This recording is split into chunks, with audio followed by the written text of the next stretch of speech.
calor, ¿sí? ¿Qué es exactamente el calor? Hemos dicho que el calor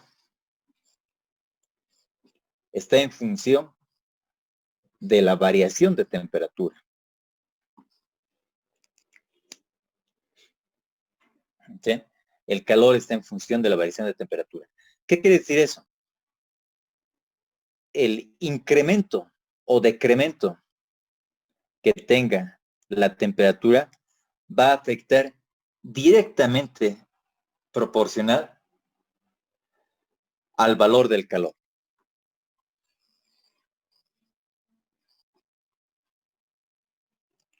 Entonces hemos dicho que tenemos una temperatura inicial, una temperatura final, pero decimos que la temperatura inicial va a ser mayor a la temperatura final. Entonces el calor va a llegar a ser negativo, ¿sí? Entonces está afectando directamente al calor. ¿Se llega a entender? En consecuencia, si tenemos entonces de un estado inicial, va a pasar a un estado final.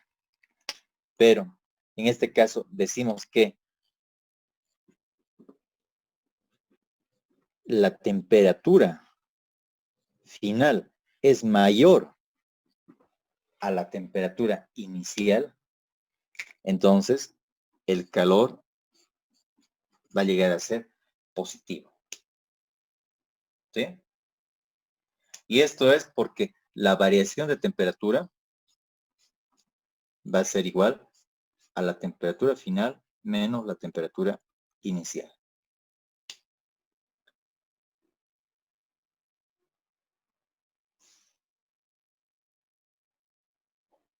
Ya, hasta ahí pueden copiar, por favor.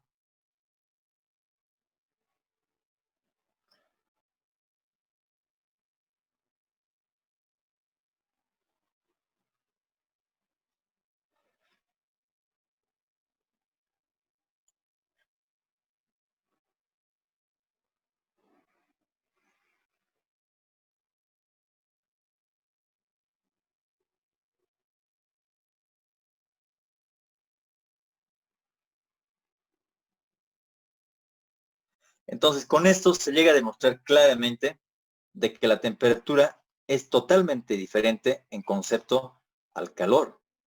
Pero, si bien son diferentes por concepto, calor y temperatura, ambos tienen íntima relación uno con otro, ¿sí? Ya que si la temperatura final, vamos a poner, si la temperatura final sería igual a la temperatura inicial, entonces el calor sería igual a 0. ¿Eso qué quiere decir? Que no existe transferencia de calor. Eso más adelante vamos a ver con detalle. Y esto sucede porque existe unas paredes adiabáticas, ¿no? Que hacen que el sistema no llegue a aumentar ni a disminuir su temperatura.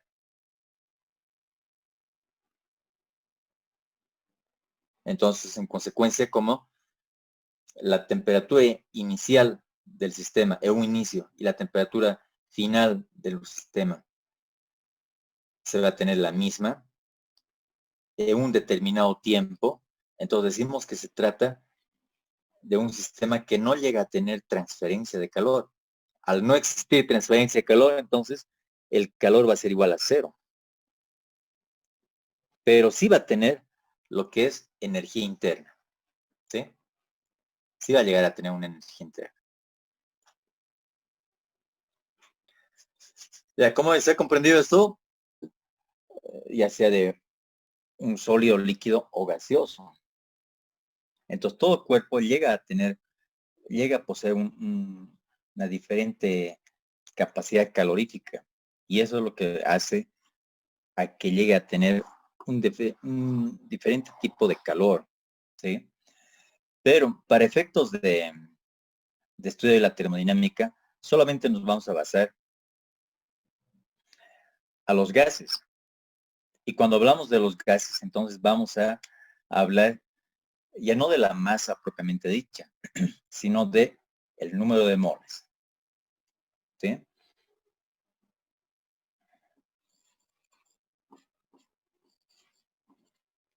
Vamos a hablar del número de moles, que llegaría a ser igual a la capacidad calorífica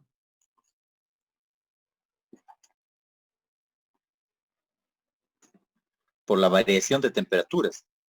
Si esta variación de temperatura hemos indicado de que es igual a una temperatura final menos una temperatura inicial, entonces decimos que el calor llega a ser igual al número de moles por la capacidad calorífica y multiplicado por la temperatura final menos la temperatura inicial.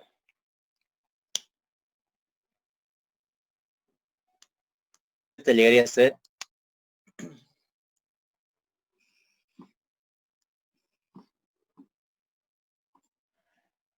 la ecuación que define al calor.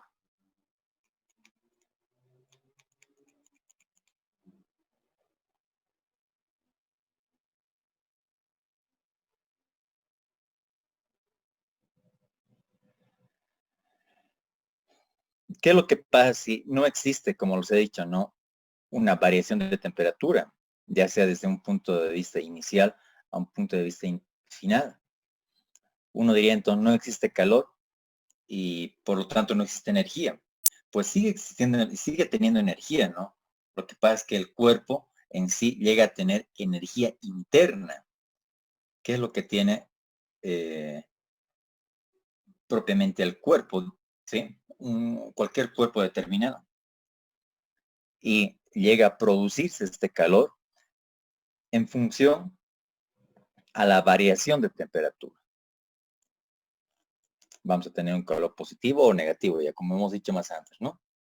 Desde un estado inicial a un estado final, vamos a tener que utilizar la capacidad calorífica molar, pero a volumen constante, que estaría en función de eso, ¿me entienden? Pero si hablamos de la ley de Charles, que sería a presión constante, entonces estaríamos hablando de una capacidad calorífica molar, pero a presión. Primeramente, como les he dicho, si van a trabajar a presión constante, encuentra a volumen constante,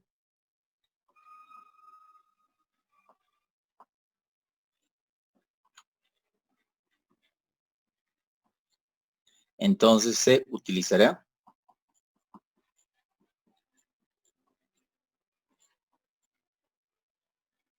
CB, que sería la capacidad calorífica molar a volumen constante.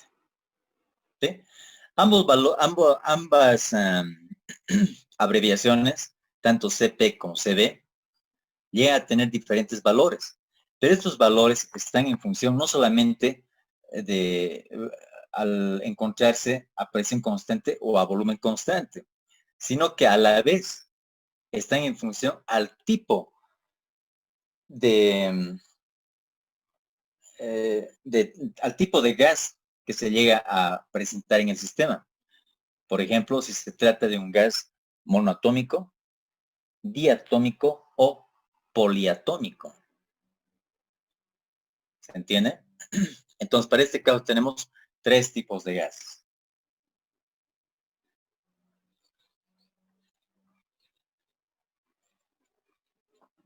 Los monoatómicos,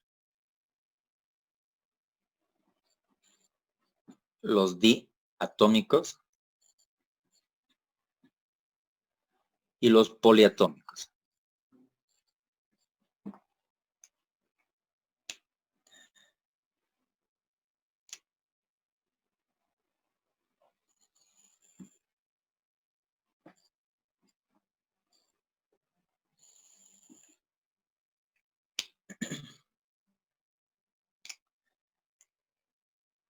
Entonces tenemos diferentes tipos de valores, tanto para CD, la capacidad que llegaría a ser la capacidad calórica molar a volumen constante, como Cp, la capacidad calórica molar a presión constante. ¿Sí? Entonces, para un gas monoatómico tenemos 3 medios multiplicado por la constante R. Pero esta constante R, por si acaso, no es la constante R universal de los gases, sino es la constante termodinámica. Más adelante les voy a indicar qué valor tiene. Ese valor hay que reemplazar sí o sí en este valor para encontrar cuánto equivale CD. Una vez encontrado eso, entonces vamos a poder recién encontrar el valor del calor. Obviamente teniendo como dato los valores de temperatura final y temperatura inicial.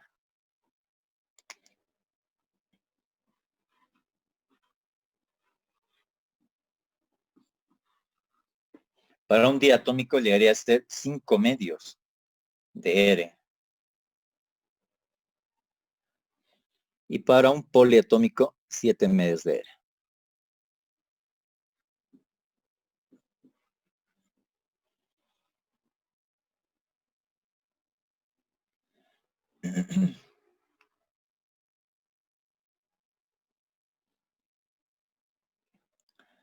El Cp para un gas monoatómico llegaría a ser 5 medios de R.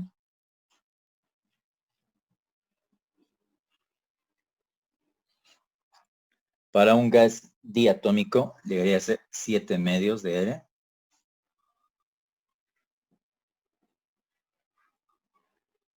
Y para un poliatómico, 9 medios.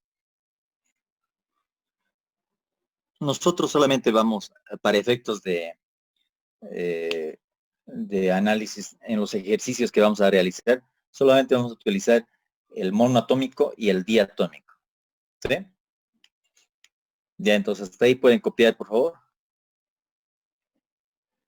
¿No es cierto? Ya, pero si estamos hablando, por ejemplo, de un monoatómico y nos referimos a volumen constante. Si nos referimos a volumen constante y gas monoatómico, por ejemplo, entonces vamos a asumir este valor, 3 medios de R.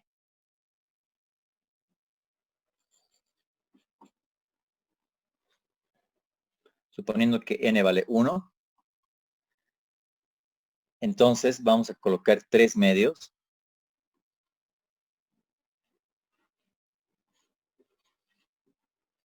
de R. Si queremos sacar, por ejemplo, en calorías, entonces tenemos que anotar 1,987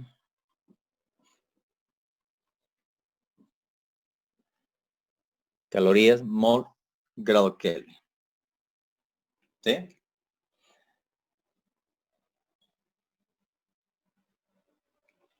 Y la temperatura, no importa el valor que sea, me va a dar en grados Kelvin.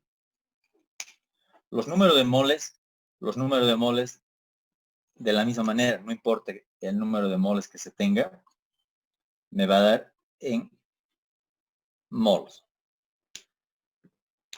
Entonces acá vamos a poder simplificar mol con mol, grado Kelvin con grado Kelvin, y nos va a quedar entonces, en este caso, por ejemplo, el calor expresado en calorías. Y si llegamos a utilizar la otra constante R, entonces el calor va a estar expresado en joules. ¿Se ha entendido?